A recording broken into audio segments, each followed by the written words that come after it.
Hello and welcome to all our viewers at ES. My name is Abhay Agarwal and today I have a very special guest with me. For the ones who follow MLB in particular, he's a household name.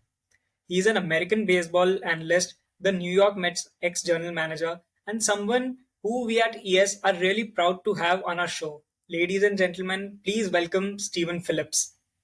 Hi, good to be with you. Happy to be here and get a chance to talk some baseball with you. Thank you, Stephen. Thank you for your time. So, Stephen, you look dashing and handsome as ever, and even at 60. What is keeping you busy these days, mate? Well, actually, I just got back from vacation, which was kind of nice. I was in Puerto Rico for a little bit, getting away for the New Year's and the nice weather. But, this time of year, as a former general manager, when you're a general manager of a team, the season's 162 games in 187 days. But then the work starts because of the general manager, you're the one who puts the team together, that signs players, that trades players, that puts the roster together to compete. And so this is the time of year for me that's really exciting, is to sort of think along with all of the other teams out there. And there's 30 teams in baseball. To be the 31st general manager and think about every team and what are their needs and where do they go and who should they sign and how much money they have to spend. Because in baseball today, the money factor, the budgets that come into play for roster building and everything else is a big part of the game. And so it's a fun time right now to be able to sort of watch what teams are doing to put themselves together. It's been a slow developing hot stove season, as we call it. But some of the big names have already come off the board, and boy, a lot of money being spent and given to players. True, Steve. You have given a perfect gist to start our talk because these are the all topics that I'll be talking about: the off season, the Shohei Ohtani trade, the Yamamoto trade, Cody Bellinger rumors, and all the rumors and all the stuff that is going along in the MLB right now. So, Steve, with over 3 decades of experience in MLB, what is that keeps you motivated and energized? Yeah, so I think that for me, I signed out of high school to be a baseball player in the Mets organization. I was going to go to college to play football. Then I got drafted for baseball and chose the baseball path. And then every offseason got a semester of college in to get my degree. But I think that one, I love the game. And I have a somewhat unique perspective because I was a player. Then I got into the front office and I ran the minor leagues and scouting departments. Then I was the assistant general manager and then the general manager. And so, I've had to hire coaches and managers. I've scouted. I've evaluated minor league players. I was a minor league player. And so I have the perspective of the player side of it, the coaching side of it, and the executive side of it, to be able to talk about, but also, sort of think along with general managers. I get paid to watch baseball games and talk about them. I mean, that is the greatest job in the world. And the reality is, don't tell anybody this, but if I wasn't getting paid for it, I would still be watching baseball games and talking about them to somebody. I just have audiences now, both in TV and radio, to be able to do it. And it is a real true gift that I've been given to be able to pursue this after my front office career. We know that it is really hard to pick one, but can you please quickly summarize the biggest highlight of your MLB career? So, for me as an executive, so I played 7 years in the minor leagues, and I played with a lot of the players in the New York Mets organization, which is why I played most of my minor league time, of the 1986 World Series team. So for Darryl Strawberry and Dwight Gooden and that whole group of guys, I played the minor leagues with that group of players. For me, though, at the end of my minor league career, I got traded to the Detroit Tigers, and I'm from Detroit, Michigan originally, and grew up a Tigers fan. So that was a thrill to get a chance to be able to get there. Now, I didn't get to the major leagues as a player, but getting into the front office, when I was general manager of the Mets from 1997 through 2003, we went to the 2000 World Series. We made the playoffs in both 1999 and 2000. For the first time in Mets franchise history, we made it to the playoffs in back-to-back years. Went to the World Series, played the Yankees in 2000. We lost, but it was just to be able to have brought that to New York, where it was Mets and Yankees. There's already a rivalry that exists, but New York was electric. It was on fire, and to be able to be part of it. I remember sitting up in the box watch my suite where I was watching the game. And there's so much stress and pressure where you're in the playoffs and going to a World Series. But I remember sitting up there and just hearing and feeling the energy of the stadium, that you could almost think the energy was moving. And I thought, wow, we helped bring this to New York right there. That was really cool. And I got to tell you, the other really special moment for me came, on the heels of one of the biggest tragedies. But when 9/11 happened in New York, at the World Trade Center, I was the general manager, and the, Shea Stadium, which was our stadium, became some of a distribution point to get supplies to take into ground zero. So we were a big part of the community back then. And then we played the first game back in New York after that tragedy. And it was just such an emotional day because New York is so big, and there's so many cities that they don't like New York. They don't like New Yorkers. We would get booed when we go to their towns. But after that, it didn't matter where we went, we got cheered and celebrated because we represented New York City. We represented all the people that had gone through some of the difficulties there. And so it was really an emotional time and an honor to be part of the healing process in New York. And the first game back afterwards, the Mike Piazza home run against the Atlanta Braves to win that game, is I get goosebumps even thinking about it and talking about it, because it meant more than just baseball and what it meant to New York City at that time.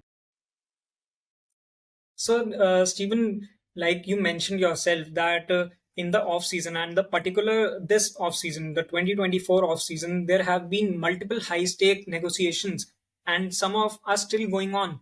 So, from your experience, what's the biggest challenge in negotiating such high stake contracts, such as if we talk about Shohei Ohtani, Yamamoto, or the other, I would say, Imanaga, and all the other big players that are moving here and there. For example, if we see that Padres traded Juan Soto to Yankees, so how did you go about this? Yeah, so it's interesting. So what I learned about negotiating is that ideally, the best deal to be made is a win-win, where it's a win for the agent and the player if it's a negotiation for a contract. It's a win for the other team and myself that we both get the benefit of a trade if we sent players back and forth, because ultimately it makes those parties want to deal with you again in the future. But I think one of the most important things I've learned about negotiating is it is as important for me to understand your needs, your situation, your financial situation, your emotional situation around your owner and you, your emotional situation with your fan base, where you are as a team and a direction. I need to know your roster as well as I know my roster, so that I can really try to find a pathway to navigate what could be a win for you while still trying to make sure that I get what I need out of the trade and out of the deal. And so, and part of that is every general manager is different. You have to evaluate that person on the other side of the table. There are some general managers that when you make a trade proposal to them, they always say no at first. They would always just say no. And then later he might come back to me with the same thing I offered him, but it's his controlling that a little bit. That saying no was his ability to just buy time to be able to think about it a little bit.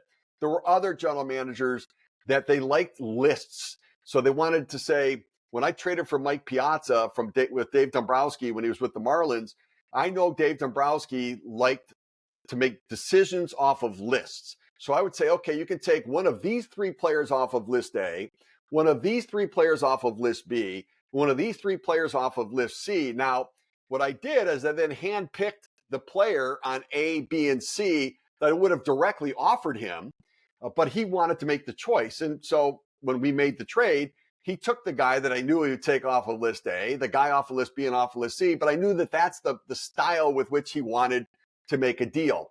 And when it came to agents, there are some agents who sort of are straightforward and tell you what they have and where they're going.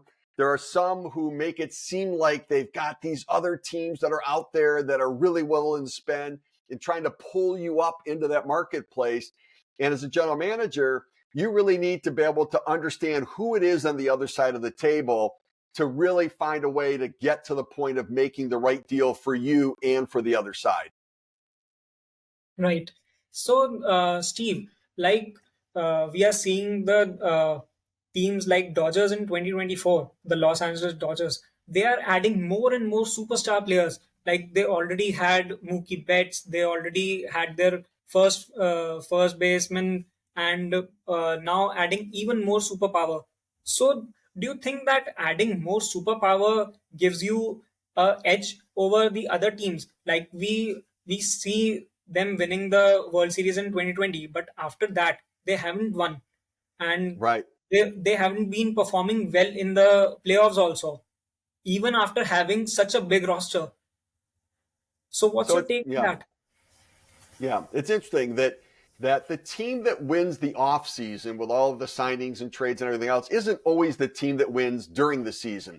You know, you could look over the last few years, the San Diego Padres have had some of the biggest off seasons, the biggest moves, bringing in stars and spending money and giving money at everybody, and it didn't win because it takes more than just money and talent to win. They've got to mesh together. They've got to be able to support each other. They need to be able to connect to each other. And sometimes when you rent a lot of you pay a lot of individuals, everybody comes in and waits for everybody to be the guy they're supposed to be, and they don't join together as a team. And I think the Padres experienced that. The Dodgers have some really good, smart people there. They spent a ton of money, over $1 billion this year for three players. 700 million for Shohei Ohtani, 325 million for Yoshinobu Yamamoto, and then Tyler Glass now gets 130 million too. So they're over $1 billion with those three players. Now they're very talented, but I would make an argument that I think the Atlanta Braves are still the better team right now. Now they're good and are the Dodgers, and they've been good every year. But to your point, they've had a really nice run of success, but have only one World Series championship out of it. And there are a lot of teams, like the Yankees are a team, and somewhat the Dodgers, that they look at it and think it's a disappointing year if they don't win the World Series. And it's a little arrogant to think that way because there are other good teams out there. And it's not just the names on paper that win. Now, that being said, I think the Dodgers are going to win the West Division. I think they're going to be in the playoffs again, which they've been in for like 13 years now. And I think they've got a real shot to win a World Series. But there are no guarantees in this game that it's people who play. Some underperform, some might overperform, some get hurt. And if the key players go down, it could really impact the team season. So it's amazing what they've done. They've outspent Steve Cohen, the owner for the Mets, who has more money than anybody by far, although the Dodgers have a lot. And they have put their money where their mouth is with their fans and really gone out there and put together a very talented roster. So, you mentioned the Yankees and Mets rivalry. So, you have seen New York Yankees very closely during your time. Back then, the captain was everyone's favorite, the Hall of Famer Derek Jeter, and now moving to this decade, it's Aaron Judge. Did you find any similarities between them when the Steinbrenners like sort of gave the torch to Aaron Judge? Yeah, it's interesting that, when I was general manager, George Steinbrenner, the father, was the owner of the team. And he was ruthless. I mean, he would throw money at players, always believing spend money to make money, spend money to make money, and spend money to win. And so he did. He put his money where his mouth is, and he really would go out there and try to get things done. He also believed that being on the back page of the papers in New York was really important. And even if it was for bad things, he was okay with it as long as it brought in excitement for the team. And so his son, Hal Steinbrenner, doesn't really look at it the same way. He runs it more like a business instead of like a thing, I'm just a competition to go out there and win. Now, they want to win, but he's not as ruthless or maybe as reckless as his dad. On the other side of it, what's changed is Steve Cohen, the owner for the Mets, has become George Steinbrenner. Like he's taken over that role. And I remember when I was general manager, Brian Cashman, the general manager for the Yankees, who's still the general manager today, he and I would talk about it, and he'd say, "Well, what's your budget?" And I'd say, "Well, somewhere around here." And I go, "What's your budget?" He goes, "Yeah, I don't have a budget. I go get what I need. I go get what I want." Now it's changed. Now I will say though that the Yankees have always been really good about having the face of the franchise, that player, that recognizable player that's the leader of their team. And Derek Jeter was that guy for a long time, and he was such a winner. And he was a nemesis to me because he always beat my Mets teams. He always came up with the hit. He made the defensive play. He stole the base and scored the run. Uh, and Aaron Judge is of the same character as Derek Jeter. In fact, Aaron Judge is such a special guy and so unique. I've interviewed him a few times, but players don't really get, too friendly with people in the media.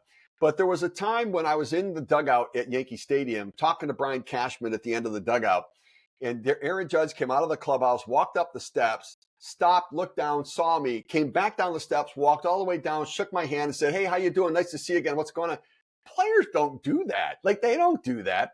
He is such a gentleman and such a leader and such a great representative of the organization, much like Derek Jeter is. In fact, I would actually tell you that I think Aaron Judge is certainly a better interview than Derek Jeter was. Derek Jeter knew that in the media, everybody wanted to get a quote, right? They just wanted something that said, Derek Jeter said this. Aaron Judge actually says something where Derek Jeter just gave you a throwaway line. Judge is really thoughtful and just a gentleman. And I've got to tell you, one of the finest men. And if kids could look up to somebody, Aaron Judge would be that guy for me. Great story about Aaron Judge. We'll we'll be happy to hear more of the stories. But moving on to our next question. So during your time as the general manager of Mets, there was a massive wave of great pitchers such as Rivera, Greg Maddux, Randy Johnson, Roger Clemens, Pedro Martinez, and you as a general manager went on to the World Series without these pitchers. So, what was in your mind when in the off season when you looked at these pitchers and decided whom to take in your team? Yeah, it's a good question because I think and this is the thing about baseball that I don't know that everybody understands. So, for instance, Shohei Ohtani right now is the most amazing player there is. Now, he's recovering from elbow surgery, but he was one of the top 10 pitchers and one of the top 5 offensive players in baseball. And yet the Angels never made it to the playoffs in the 6 years in which he played there. They never made it to the playoffs. Alex Rodriguez was a great player in Seattle. When he was a free agent, he signed for 10 years, $252 million with the Texas Rangers. He won the MVP the first 2 years there, but they were a last place team because one player does not make a team in baseball. Two players don't make a team in baseball. It really does take the entire roster to be a very good team. And so, there's a lot of different ways to build a roster to get to the playoffs and win once you get there.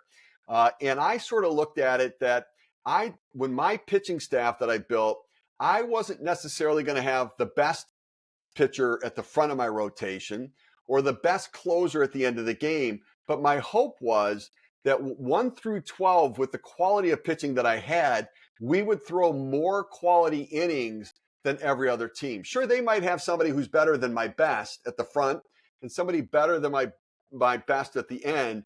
But overall, I would have the most amount of pitching talent in over 162 games. That should prevail. And so that was the method I went because I didn't get the permission to go spend it on the highest paid players. I didn't have that financial, even though I was in New York. And that's why I always thought the Mets job was the toughest executive position in all of sports. Because when I was there, I was across from the Yankees with George Steinbrenner in the same market where they had no budget. I had a budget. They did anything to win. And the expectations for Mets fans was we want you to do anything to win too, even though I didn't have the resources to do it. But the expectations were the same to go out there. And so it was always a bit of a challenge there. But I look at it now and think that what a gift and opportunity it was for me to be part of it all. But it's one that I think you look at ownership, it really matters in baseball today. During your time, any player in particular that you regret not signing? So yeah, I think that it's interesting. There were a few times where I might have had a trade. Like we tried to get Ken Griffey Jr. When he was with Seattle, and I think we had a chance to make a deal, but it was one that it was just before the season, and I was going to have to create four holes on my major league roster to get the one player. And it was already the end of free agency where there wasn't really a pathway to replace the players I was being asked to give up. If I had that trade proposal in November before the free agent market all signed, I might have made a deal like that. And so, we were in on everybody there. I probably have more regrets about some of the deals I did make than the ones I didn't make. Just that didn't quite work out, or we learned on the back end the player might not have been a really good fit for New York because not every player can handle the market of New York, where the expectations are high, where the fans communicate by booing other people. So, we had a chance to get a guy named Mike Sweeney, who was a first baseman in Kansas City, for a pitching prospect that everybody was excited about. I was kind of like, yeah, I don't know if I like him that much. And so we held on to the prospect and didn't get the first baseman that we wanted. So I think everybody has those kinds of deals where you wish you'd have made that trade or you wish you didn't make that trade. And as a general manager, that's why I have white hair under my hat right here, is that you get a lot of stress and a lot of worry, always worried that you're making the wrong decision. So, Steven, NFL star Patrick Mahomes' father, Pat Mahomes, was a pitcher with the Mets during your time. It is always said that Mahomes has got all the qualities from his dad. Can you draw a parallel between these two or any interesting anecdotes? Because I'm sure you must have seen Patrick Mahomes from a very young age in the field.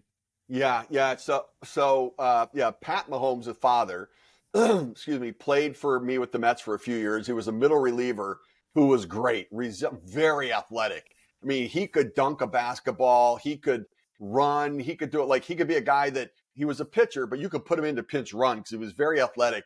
Was the father. And Patrick came around a lot to shag balls in the outfield. He was in the clubhouse. He'd always show up with his baseball pants on and a jersey and a hat and his glove with him. But very athletic even back then as a child. And then as he grows up and he turns into this, dynamic NFL quarterback, I keep thinking back to what he was as a young kid. And, it's funny because particularly in baseball, there is a legacy that so many families where if the father was a major leaguer, one of his sons becomes a major leaguer. And there's some where it's the grandpa, the father, and the son that has done it. And so it's a game where, and it's interesting because one, it's the talent that gets passed down, but there's a mentality to play baseball to be able to understand how to deal with failure. Because in a game where you fail 7 out of 10 times and you're still good, you're a 300 batter, you've got to learn how to deal with the 7 times that you're failing and hold on to the 3 times that you succeed. And if you're a perfectionist, kind of like what I was, which had ate me up as a player, the game can be really hard on you emotionally.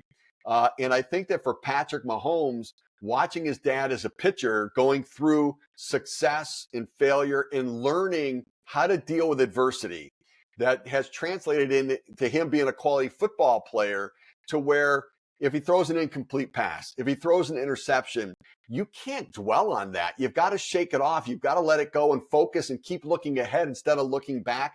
And I think that that's what baseball has taught Patrick, the football player, to be able to make him a better football player as a quarterback in the NFL.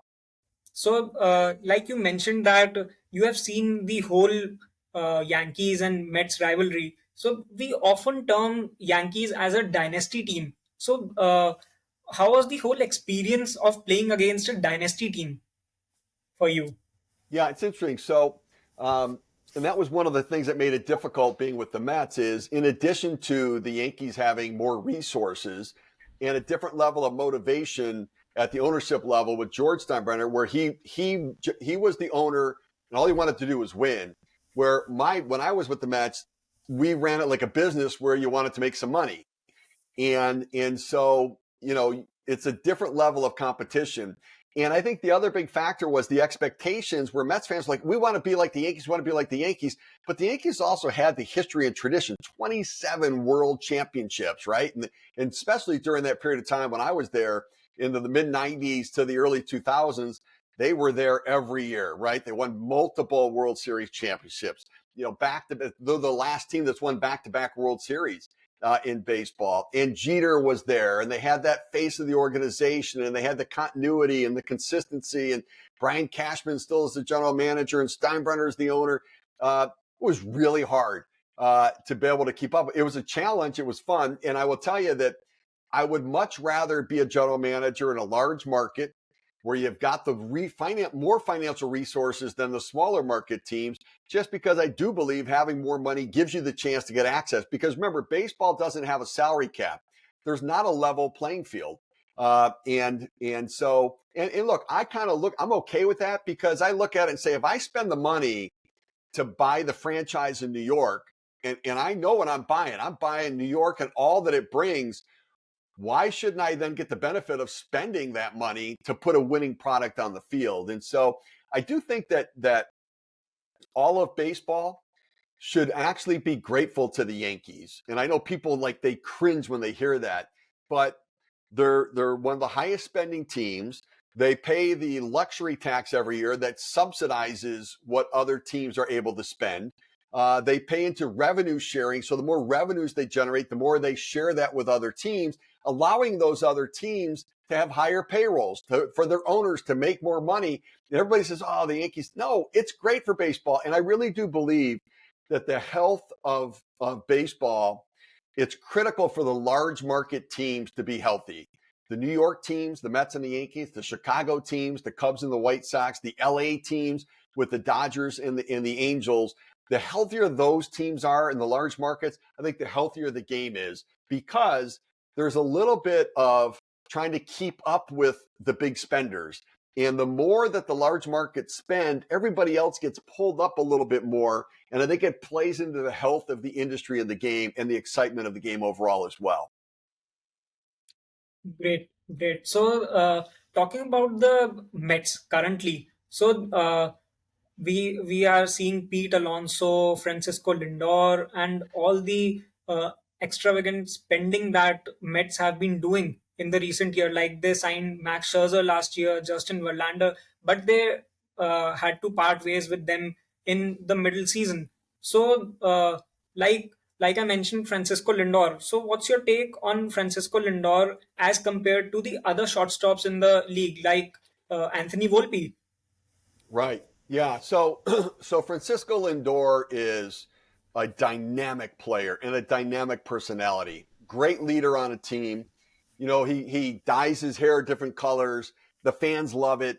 He plays with energy. He's exciting on defense as well as on offense. He's a switch hitter. He can steal bases. I mean, a 30-30 season last year for him with home runs and stolen bases. He's a really good player. Now, he's had some peaks and valleys and some inconsistencies over time, but he shows up to play every day. He's won over the Mets fans, where he had a down year the first year. They weren't real happy with him. And that's hard to do. Like, once you get one shot at a first impression, and if you don't make it a strong one, then you've got a hill to climb. And he's done that in New York. They've got a new leader in David Stearns as their president of baseball operations, very bright guy who's come from a small market in Milwaukee.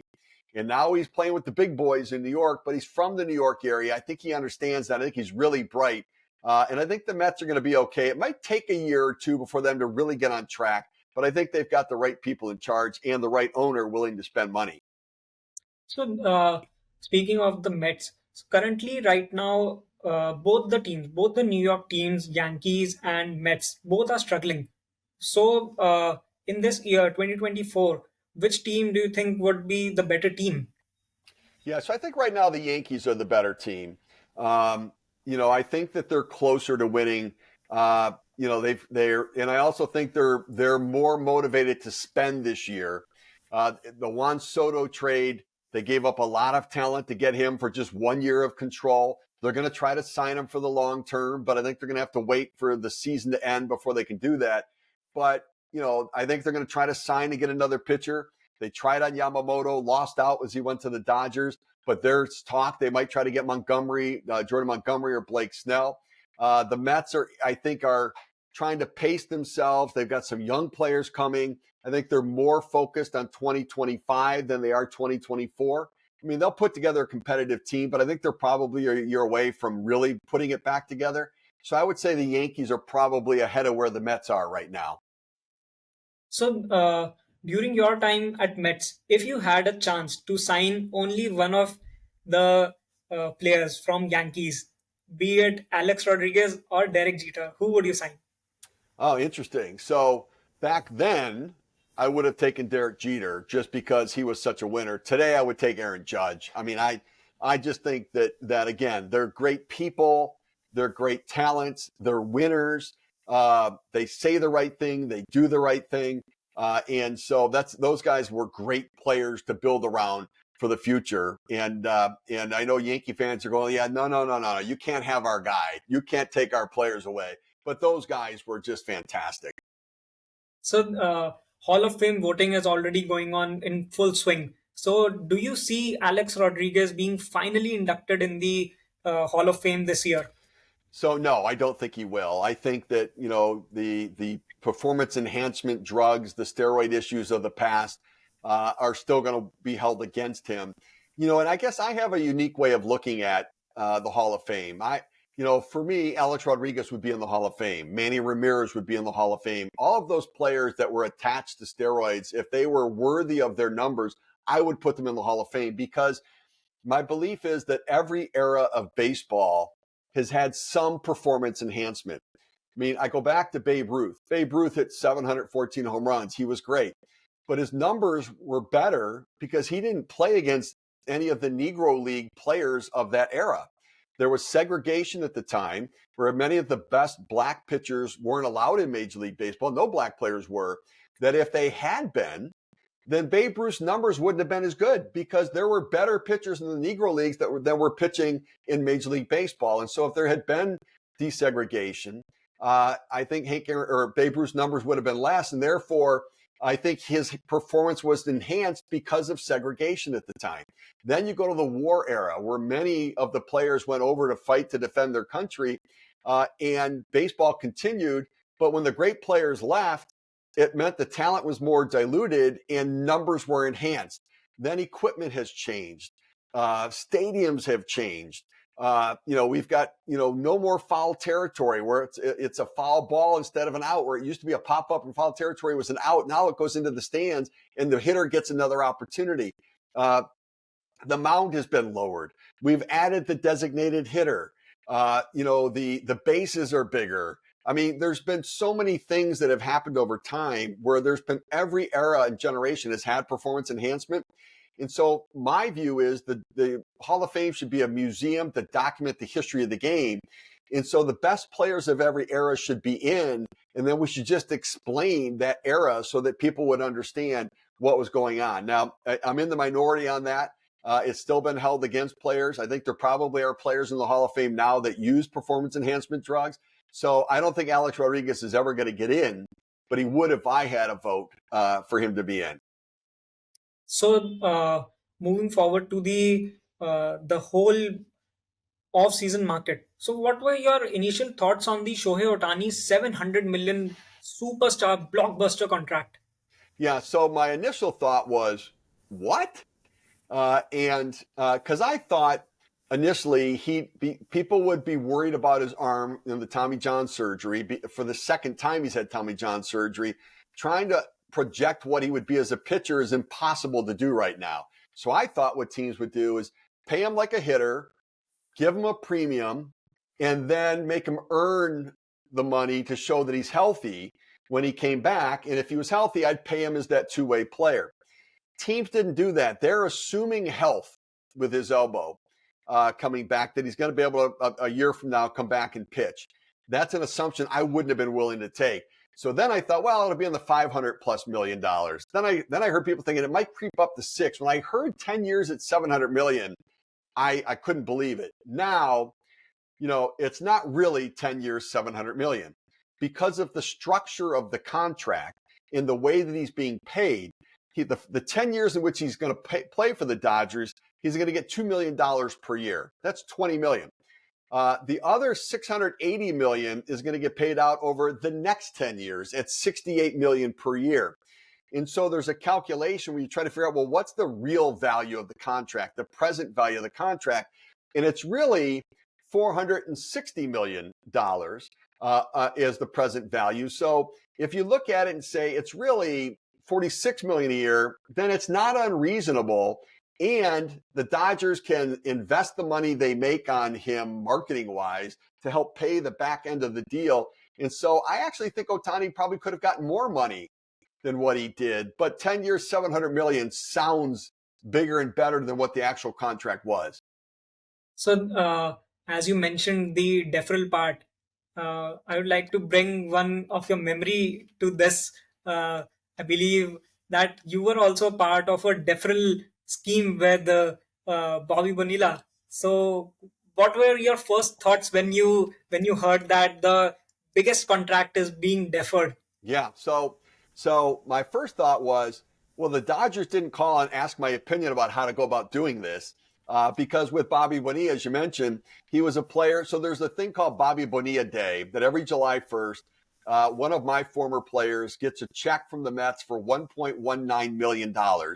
He's going to get 25 of those checks that will run through, I think it's 2032, Yeah, if I'm 20 not mistaken. or 32. Yeah. Yeah, 20. Yeah, and so it might be 2035 actually that he might be one of those periods. So what we did, yeah, I think it's 2035. So you could pay 2011 through 2035, 1.19 million. So he had a contract for 5.9 million, and we were going to release him. We weren't going to keep him on our team. And ownership said, why don't you see if he'll defer some of that money? And because he had been a Met previously and had deferred money in his deal for the first time around. And so I went to the agent, proposed it, and said, how about this? And so I was told, go to the accounting department, have them crunch some numbers to see, well, if we pay him this way, how much money could we make, the Mets, on his 5.9 million if we invest it over the next 35 years and we still pay him his amount? How much money could we make on his 5.9 million? Now, the reason for that was that Bernie Madoff was a friend of ownership and a friend of the organization. Madoff, who obviously had this Ponzi scheme that was going on and the investment that it blew up and millions and millions of dollars were lost and people's lives were flipped upside down, including the Mets. The Mets, I heard Bernie Madoff's name every week for 13 years in the Mets front office, every week. He went to Japan when we opened up the season in Japan in 2000. He flew over there, was there around the team. He would come to every opening day party. He was at the playoff parties. He was around all the time. And the Mets had used him because he was good friends with ownership to invest some of the team's money to continue to grow the money. And ownership had said, well, he just, when the market gets 10%, he gets 18%. Markets get 6%, he's getting 14%. I'm thinking, well, how's he doing that? Like, I asked the question, like, I don't get it. Like, why is he smarter than everybody else?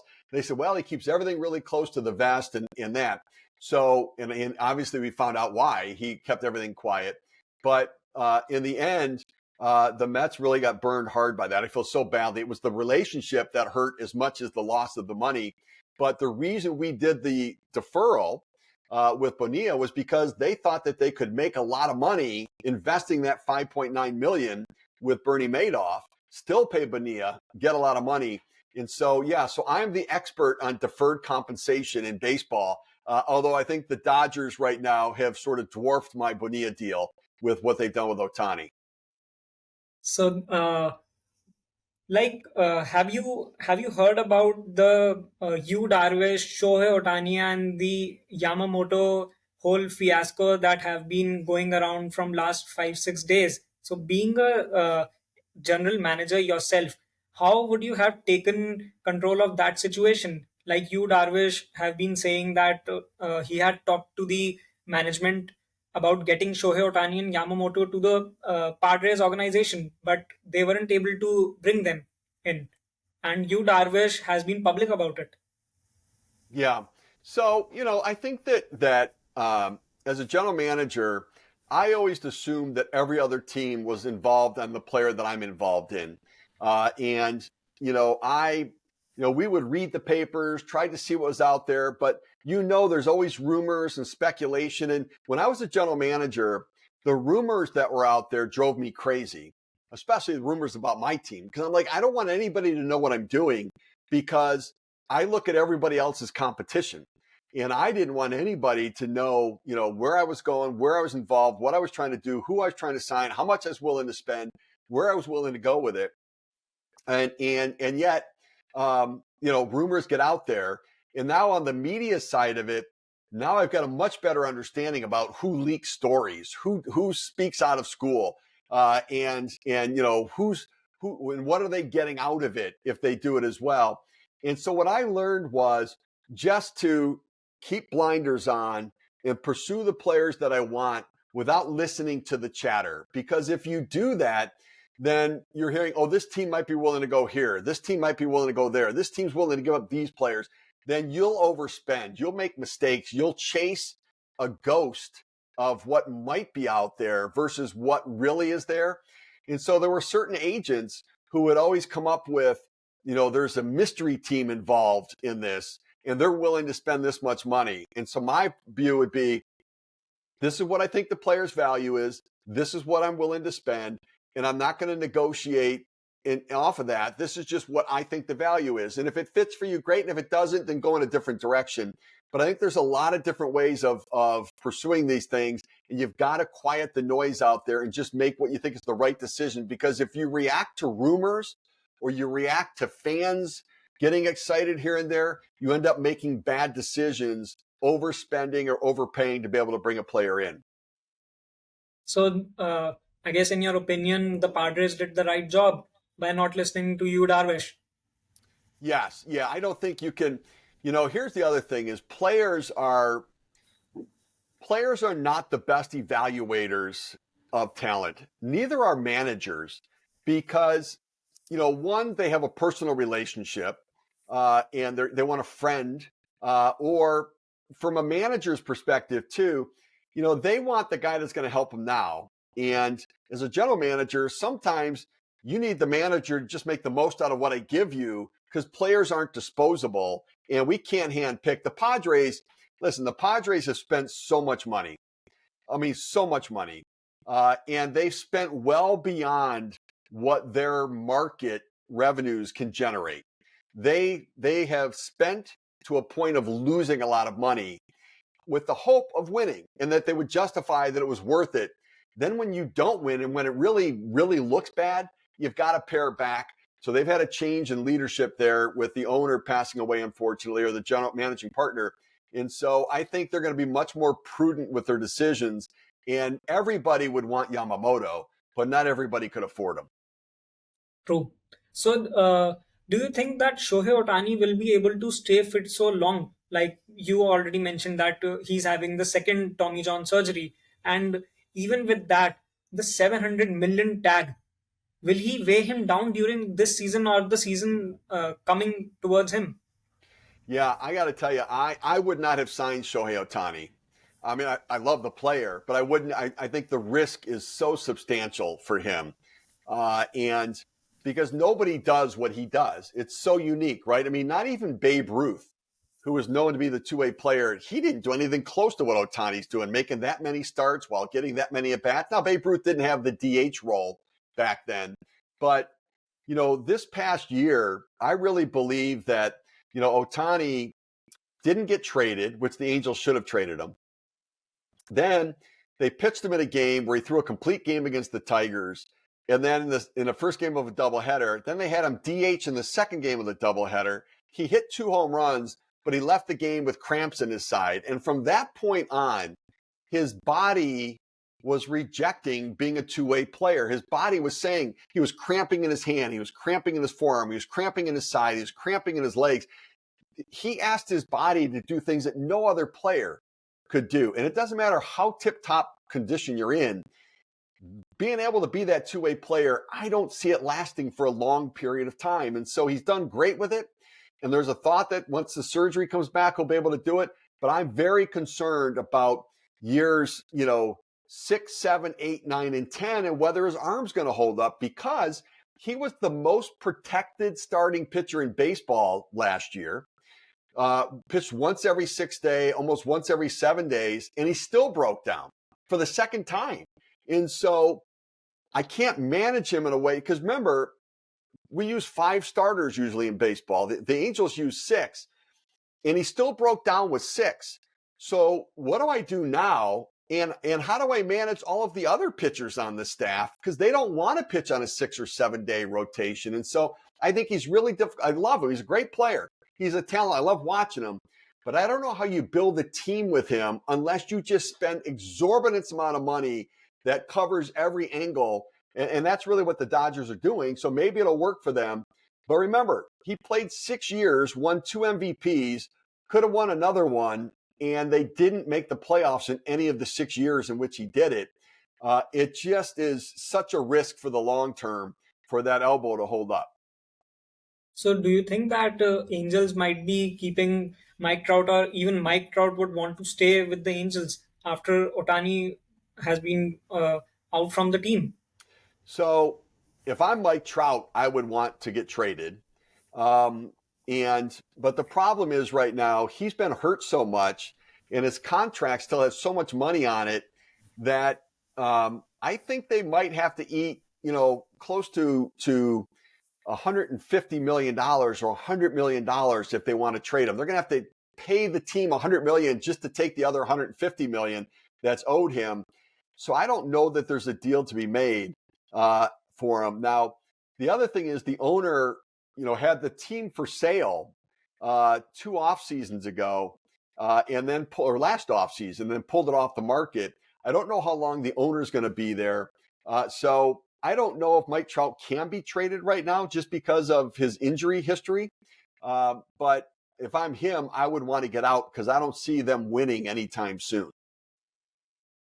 So, moving forward to the Yamamoto signing, had you been the general manager of the Mets right now, how would have you approached the whole Yamamoto signing? Yeah, I would not have signed him. And here's the thing: I love him as a pitcher. I think he's great. I would never give a pitcher a 12-year contract. I don't know any pitcher who stayed healthy for 12 years. I don't know. I don't know any of them. And people can say, well, he's been healthy his whole career. You know what that means to me? It means he's due for an injury then, because they all get hurt at some point. And so 12 years for a pitcher is unheard of. The longest ever had been 10 years. I think it was Wayne Garland back in the 70s for the Cleveland Indians at the time for like 2.4 million for 10 years. Now we're talking about 325 million for 12 years. I mean, we're talking like exponentially more money and risk that comes with it. And so I personally would say, instead of signing Yamamoto, I would sign Blake Snell and Jordan Montgomery for 160 million each. Get 2 pitchers that I know can successfully pitch here. They're older, but it'd be shorter term deals. And I think that if one of them gets hurt, I got the other one who's still pitching for me. It just seems like spending that much on one guy. If he gets hurt, all of that money's lost. Where if I split it in 2, then I've got 2 guys that can pitch for me. So I would tend to go for, if I've got that money to spend, let me spend it in multiple different places on my roster, because I think it's going to give me a better chance to win. So, as you mentioned, Blake Snell, do you think that Yankees would be pursuing him? So Blake Snell's an interesting guy in that he won the Cy Young Award, his second award. He has 2 Cy Young Awards, and he has yet to throw a complete game in his career. 2 Cy Youngs and 0 complete games. He's a guy that's difficult to figure out what the right value is, because he led the league in base on balls, like walks, free passes, but he also had a lot of strikeouts. He averaged less than 6 innings a start, where if I'm going to give you 27 to $30 million, 25 to 30 million a year, you should be a workhorse. You should be somebody who's taking the ball into the 7th inning and the 8th inning of the season. In his 33 starts this year, only 3 times did he go 7 innings this year. And so I wouldn't spend it.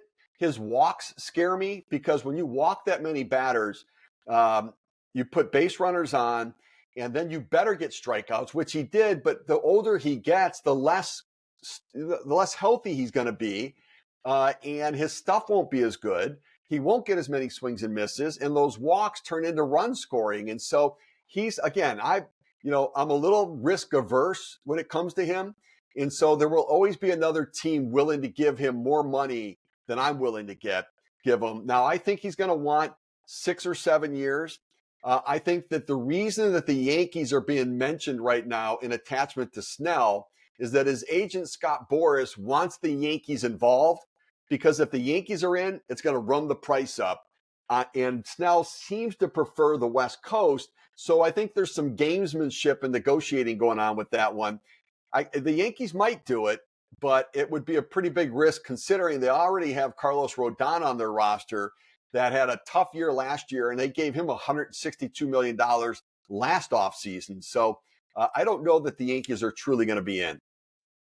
So, talking about the pitchers and players moving from Yankees to the Mets. So, what was your first reaction when you saw Luis Severino going into the Mets after the season that he had with the Yankees? I mean, he didn't had the best of his seasons. He was a great pitcher some years back, but last year wasn't his best. And going to the Mets, what was your first reaction about it? Yeah. I wasn't surprised the Mets would pursue him because you get to see him a lot in New York. And the Yankees, at some point, when you've had a guy for 6 years, you've had some injuries where he showed flashes and then he underperformed his contract. Even if you still like him, there's a little bit of frustration. And I think the Yankees sort of pivoted away to look in a different direction. And for Severino, what I like is he's going to be in New York. It's going to be comfortable. He doesn't bring with him the baggage of any relationships or anything that was left over from the Yankees. And it's a fresh start in a town in which he's comfortable, in a home in which he can still live. And so, and it's for the Mets is trying to catch lightning in a bottle. Just see if they can't bring him back to what he was, because what he was special. He has a really good arm, but he got whacked around the ballpark. He tips pitches. They've got to get him really, the way he holds his glove, he tells you if it's a fastball or a curveball coming. So if hitters know what's coming, it's a real advantage. So they've got to get him to where he's not showing what he's going to throw in each pitch. If they can get him locked in, maybe they've got a chance to get him back on track. So moving towards the batters now. So what's your thought on Cody Bellinger? Like he's Yeah. a superstar, massive player, and a free agent. So what's your thought on that? So he's a lot like Blake Snell in that Bellinger, like Snell had 2 Cy Young seasons in which he threw 180 innings, but then the other 4 or 5 seasons in which he's pitched have been mediocre or less or injured. For Bellinger, he had an MVP season with the Dodgers, a good rookie season, an MVP season, and then it's like he went blind for a couple of years. He couldn't hit anything and really underperformed. And so he left the Dodgers. They got non-tendered. They didn't want to pay him. Went to the Cubs and put things back together again. It looks like. Now, but there's some complications to his performance, and that one of the things that gets tracked now and evaluated for players is exit velocity. How hard is the ball coming off the bat when they put it in play? And Cody Bellinger was in the bottom 10th percentile of exit velocity. For a guy who hit 300 and whose other numbers looked really good, the ball coming off his bat didn't come off hard enough. And so people don't know what to make of him because he was so bad for a couple of years that now the numbers look better, but there's some other things that make you worrisome. Now, he's a great athlete. He's a Gold Glove center fielder. He's a Gold Glove first baseman. He's got versatility. But I think that like Snell, it's hard to know exactly what you're going to get. And Bellinger wants an 8-year contract. He's 28 years old. He wants an 8-year contract. And so if I were to say, well, what's a fair projection for the next 8 years? Well, let me look at his last 3 years at least to give me some sense as to the direction where he's going. He was horrible for 2 of the last 3 years. Then he had a pretty good year, but even that has some questions. Can I guarantee paying him elite money for the next 8 years? I couldn't do it. Maybe 3 or 4, I might be willing to do it. And that's why he hasn't signed yet, because he's the next best offensive player, but he's not hearing offers that he was hoping, because I think people are scared of an 8-year contract with him. because of the underperformance. And so I don't know where he's going to go. It seems like it might fall back to the Cubs a little bit. The Giants have had interest in him. The Yankees at one point did. The Blue Jays at one point did. But teams have moved away. The Giants went and got Jung-Hoo Lee from Korea, and the Blue Jays re-signed Kevin Kiermaier because they talked to Scott Boras about Bellinger, and what they heard was an area where they didn't think there was any chance they'd be willing to go to sign him. So they went in a different direction. And so his market is starting to shrink a little bit. And as you mentioned that Yankees also got Alex Verdugo, so I think their outfield is pretty much locked in. They have Verdugo, they have Juan Soto, they have Judge.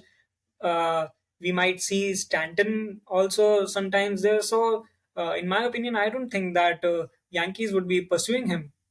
No, not anymore. I agree with you. They were in early, but I think that they went in a different direction too. And remember, the Yankees have Jason Dominguez, a young star. I mean, this kid's going to be a star. Had Tommy John surgery, but he'll come back. Problem is, he can't really DH because Stanton DHs. And so they're going to have to figure that out. Stanton, they need Giancarlo Stanton to play so much better this year if the Yankees are going to have any chance at all. They're paying him $25 million a year or $27 million. He needs to go out and produce. We'll see if he can't get himself back on track this year.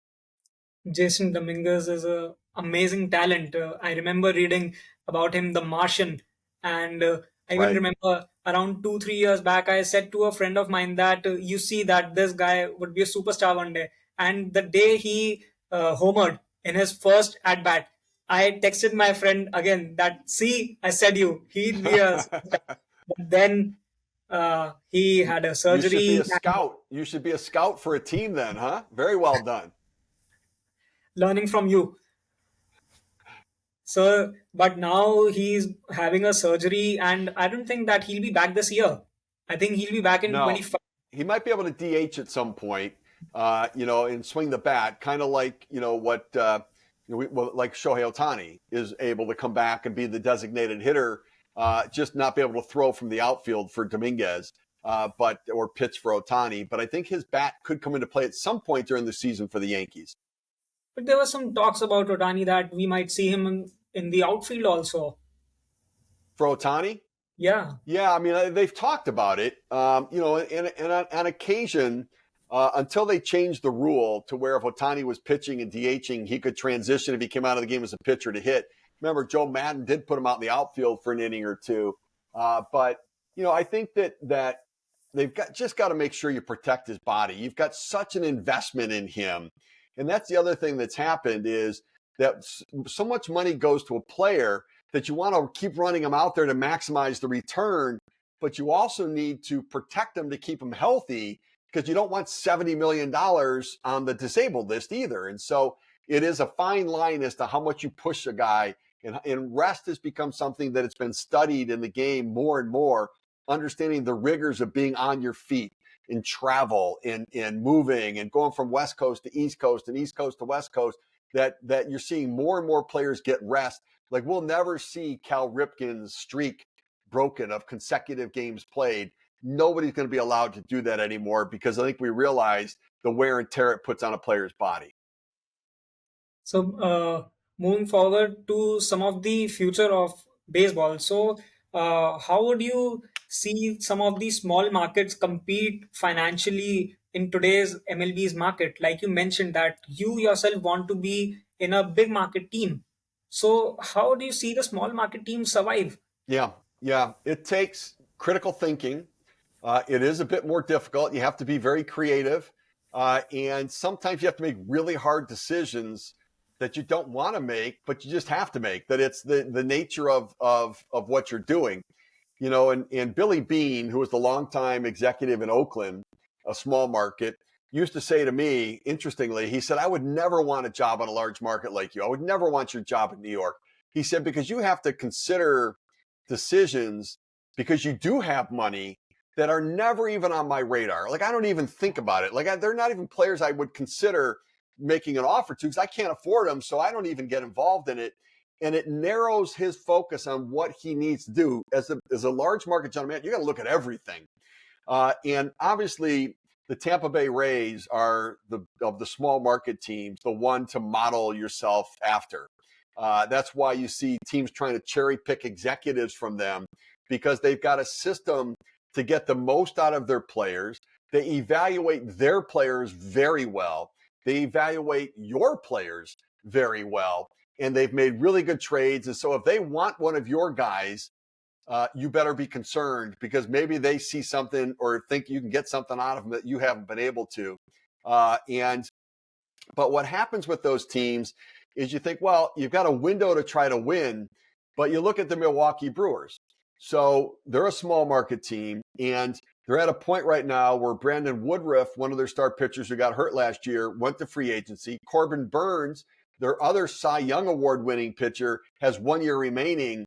And they have to look at it and think, we might have a chance to win, but if we don't, or even if we do, Burns goes to free agency and we just get a draft pick where we could trade him right now and get 4 key prospects that could help us get back to winning more quickly and sustain winning for a period of time. And it's just a tough time to decide, for those smaller market teams, do I give up my star player for prospects, hoping I get the right ones and hoping that I can get them to the major leagues to win, and that we can win for 4 or 5 more years and keep that cycle going? Really hard, because you make one wrong decision, one wrong draft pick, one bad trade, and it can set you back 5 or 6 or 10 years. Great insights in that. So, we have seen some of the rule changes last year. So, what's your take on some of the rule changes, such as pitch clock or even the bigger bases? Yeah, I love the rule changes. I think that these rule changes are going to get Commissioner Rob Manfred to the Hall of Fame. I think they were needed for the game, and the impact, they were studied properly at the minor league level. They knew what the impact would be at the major league level. They knew some of the challenges to implement them. They adapted and adjusted during the course of the season. The players struggled a little bit early, and then they adapt and adjust, and it's now become the new norm. And I think it's changed the game. We look at the time of the game improving by about 26 minutes, but that's not really what they were trying to do. They wanted to change the pace of the game, that the downtime between every pitch being thrown being less, to where there's less time taking place between the action, because that's what people want to see. They want to see action. The NFL has a play clock where, every 35 seconds there's another player, you get penalties for it. It happens all the time. There are probably less penalties in baseball this year for delay of game than there was in football this year for delay of game. And so I think the pace of play was better. Taking away the shifting allowed more base hits, more base runners. The bigger bases led to more stolen bases, more players trying to go first to third because you're closer to the base than you would have been a year ago. And so I think it's been great for the game. And I think it's a more enjoyable game. It's more consumable. It's more entertaining. And I don't see anything among those rules that I would change at all. I think they did a great job with it. And they're going to shorten the time a little bit with runners on base as well, to try to continue to keep that pace going. So, I know it's too early to predict, but who are your top picks for the 2024 MVP or even Cy Young? So, so we know this, that Shohei Ohtani will not be the MVP this year because there's never been a designated hitter that's been an MVP. And he'll only be able to be a designated hitter this year. And so if I have to look in the National League, I'm going to go back to the Atlanta Braves and Ronald Acuna Jr. I just think he is, a 40 homer, 70 stolen base season. He's got a chance to have a 50 homer, 80 stolen base season. He's that talented on a really good team. So I think that in the National League, I would go with Ronald Acuna Jr. In the American League, if Aaron Judge is healthy, I think Aaron Judge is the MVP. So I'm going to give Aaron Judge the MVP in the American League. He's just that dynamic a player. And, if he stays healthy, he's a 60 homer guy again and can put up those kinds of numbers. And he'll have Soto in the lineup in front of him, which means he's going to get some pitches to hit with traffic on base. I just think Judge is set up to have a monster season this year. For the Cy Young Awards, it's interesting. The National League, I'm going to go with Zach Gallen. In the National League, that he was in the finals this year for the Arizona Diamondbacks. I think this is the year he matures and takes it to that next level. they're an intriguing team. Arizona, obviously, a surprising team this past year. And in the American League, I mean, Garrett Cole was so good with where he was this past year. I think he's going to have a good lineup around him again to where he'll be aggressive in the zone. I'm going to go Garrett Cole back to back Cy Young awards in the American League. Great, great, Stephen. So I got to learn so much from you, so knowledge and everything on point. So, well, Stephen, I think it's time for us to conclude. And all I can say is that there are a few interactions that are as cool and as refreshing as this one.